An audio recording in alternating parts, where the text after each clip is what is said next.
Capítulo 2. Materiales inusuales y la búsqueda de lenguajes propios.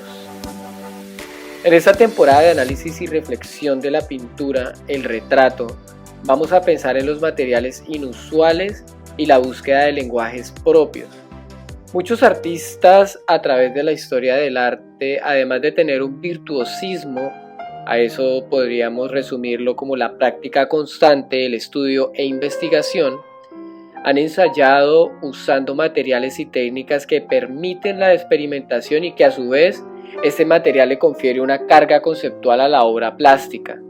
Básicamente de eso se trata este episodio, analizar y pensar los materiales inusuales y plantear un ejercicio y realizarlo. Hablemos de la mirada. Para empezar, analicemos un momento algunas composiciones básicas y retratos pintados por un artista nacido en Amberes, Bélgica, pero que trabajó entre 1632 al 1640 para la corte en Londres, Inglaterra. Estamos hablando de Anthony van Dyck, quien fue un excelso retratista de la nobleza, pero por ahora no vamos a pensar en las implicaciones políticas que significa trabajar para la corona.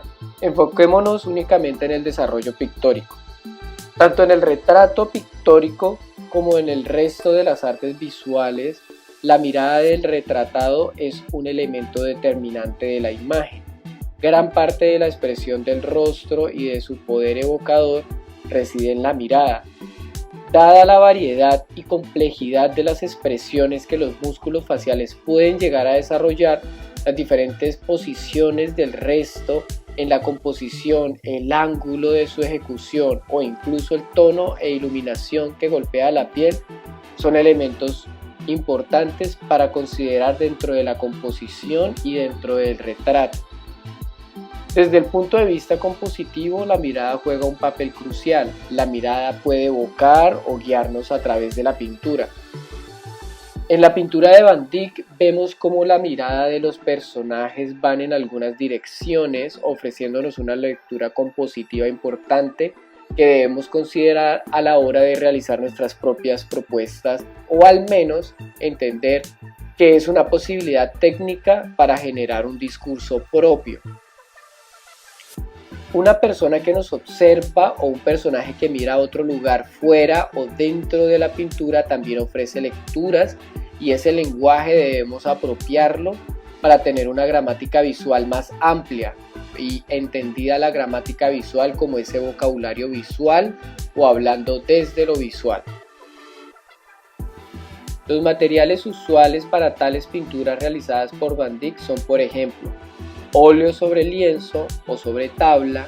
Estos dos soportes implican un material que se estudia y domina para sacarle el mayor de los provechos. También debemos analizar que este estilo artístico flamenco de Van Dyck se inclina por un exhaustivo detalle en las miniaturas a sus pinturas, detalles en los trajes y en los atuendos de la época, trabajo detallado en joyería, incluso en el cabello o detalles de la piel. Pensemos ahora en cómo usa, por ejemplo, el artista Alberto Giacometti los materiales similares a Van Dyck, pero con otra carga conceptual. Alberto Giacometti también trabaja las telas como soporte y los pigmentos que generan la imagen. Alberto Giacometti fue un pintor, escritor, diseñador de joyas, artista gráfico y dibujante e importante escultor suizo. Su obra se consolida entre los años 1922 hasta el día de hoy. Su estilo varía entre el surrealismo, el arte abstracto y el arte figurativo, una mezcla bastante heterogénea. Giacometti crea retratos pictóricos que parten de planteamientos cromáticos y constructivos, sólidos y ajustados. Emplea una ubicación central y frontal del rostro para sus retratos.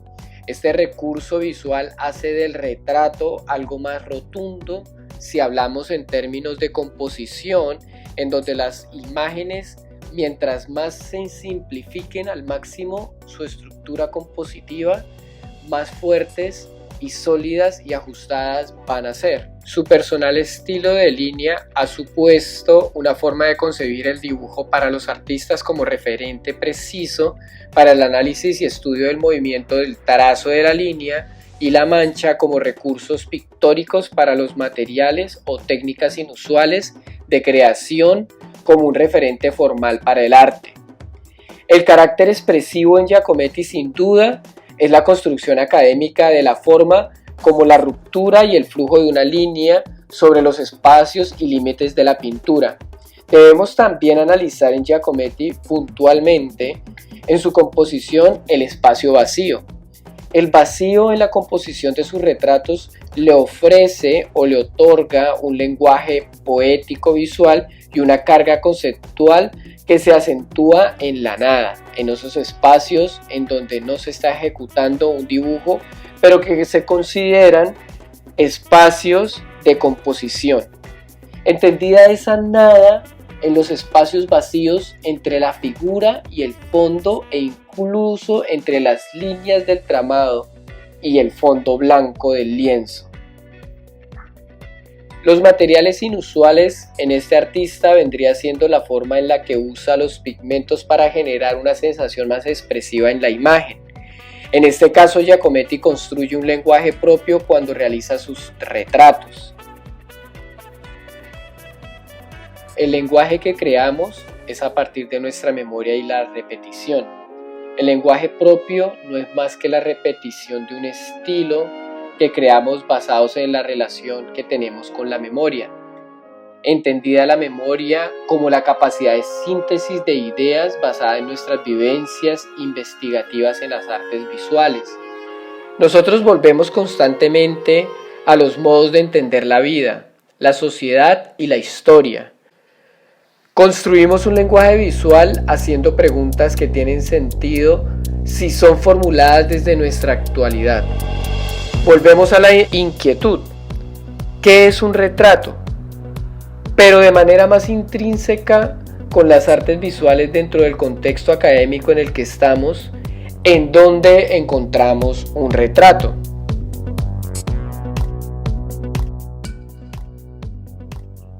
Para ejemplificar, puedo decir que uno de los materiales más inusuales usados actualmente como medio y el medio mismo como lenguaje y concepto son las redes sociales y el video live.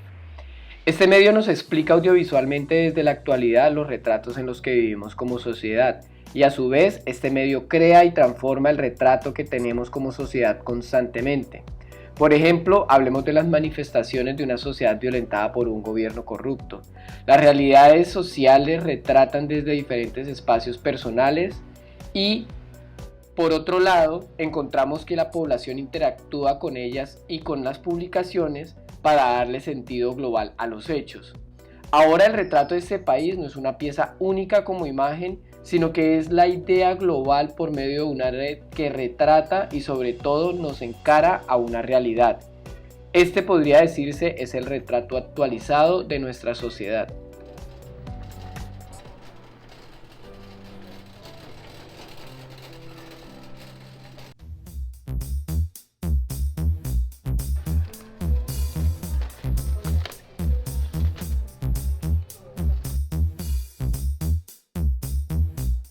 En este punto podemos iniciar la práctica experimental de cómo ciertos materiales inusuales le pueden conferir un valor importante a nuestra obra adicional al retrato pictórico en sí. Es así como los materiales usados para este laboratorio pueden ofrecerle un significado o una experiencia diferente a la hora de hacer este ejercicio. Iniciaremos entonces con un dibujo previo, un ejercicio preliminar de retrato de un estudio que ya he hecho con una modelo. En este caso, analizando la luz, la sombra o la mejor posición de su rostro y la dirección de sus ojos para empezar con un buen dibujo antes de iniciar con la pintura. Los materiales usados son los siguientes: una tabla para picar, que generalmente es usada para la cocina, Y sin querer usar una brocha o un pincel, he decidido usar un cuchillo de cocina que me permita realizar la imagen. La paleta de colores usada para este ejercicio se compone de una paleta principal de azul ultramar, tierra de sombra tostada, verde vejiga, amarillo ocre, rojo inglés, o también podrían usar el rojo carmesí, amarillo indio, un amarillo medio y un naranja medio, por supuesto el blanco titanio. Y para la creación de la paleta secundaria podemos desarrollar una tierra de sombra natural, un rojo vermellón, amarillo medio o un amarillo ocre, y el azul cobalto para generar unos contrastes y brillos especiales que vamos a ver más adelante.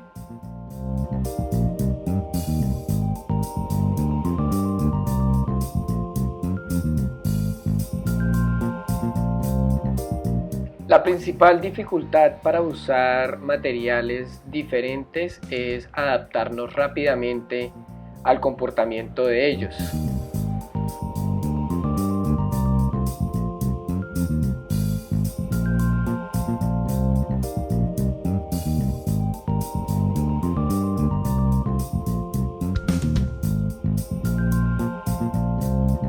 He querido iniciar realizando un dibujo previo para montar el óleo sobre la tabla y realizar este retrato en una sola capa y con mucha expresividad.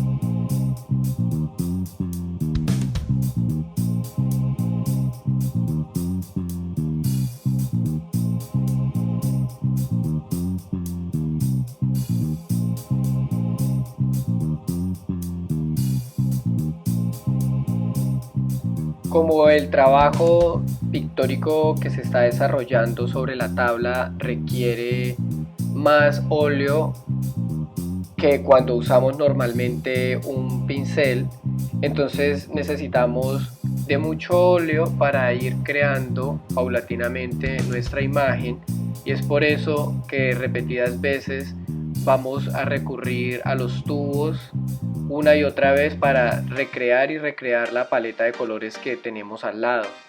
Poco a poco vamos creando esta imagen con mucha delicadeza y con mucho cuidado, ya que al usar materiales diferentes, elementos diferentes, tenemos que adaptarnos a ellos con calma y con cuidado.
Y en este punto tenemos casi terminado el retrato gracias a la utilización de este cuchillo que ha funcionado como nuestro pincel, o podríamos decir que ha funcionado como una espátula, pero que conceptualmente los elementos o los implementos que hemos usado para nuestro retrato le confieren un significado diferente, ya que la imagen ha sido realizada con unos elementos diferentes a los comunes. Por lo tanto, el hecho de utilizar una tabla, de picar y usar un cuchillo para elaborar la imagen, automáticamente nuestro retrato tiene otro significado. Gracias a estos elementos y a esta manera en la que se piensa el arte y en la que se piensa la elaboración de las imágenes en este caso, y para nuestro capítulo de hoy, el retrato, es por ello que la experimentación debe ser una constante aplicada a todas las disciplinas visuales como la fotografía, el grabado, la escultura, etcétera. Y esto nos puede ayudar a encontrar nuevos lenguajes desde los materiales mismos, y estos lenguajes que desarrollamos y encontramos en los laboratorios artísticos le confieren a la imagen que terminamos un significado diferente. Y en ese sentido entendemos que desde lo formal, entendiendo lo formal como los elementos que usamos o los materiales que usamos para crear las imágenes, y le aportamos a nuestro retrato un significado muy específico, un significado diferente y una manera de narrar y de contar gracias a la experimentación y al laboratorio. Y si te gustó el contenido de mi canal, por favor dale like, suscríbete, le das a la campanita para recibir las notificaciones. Gracias y hasta un nuevo video.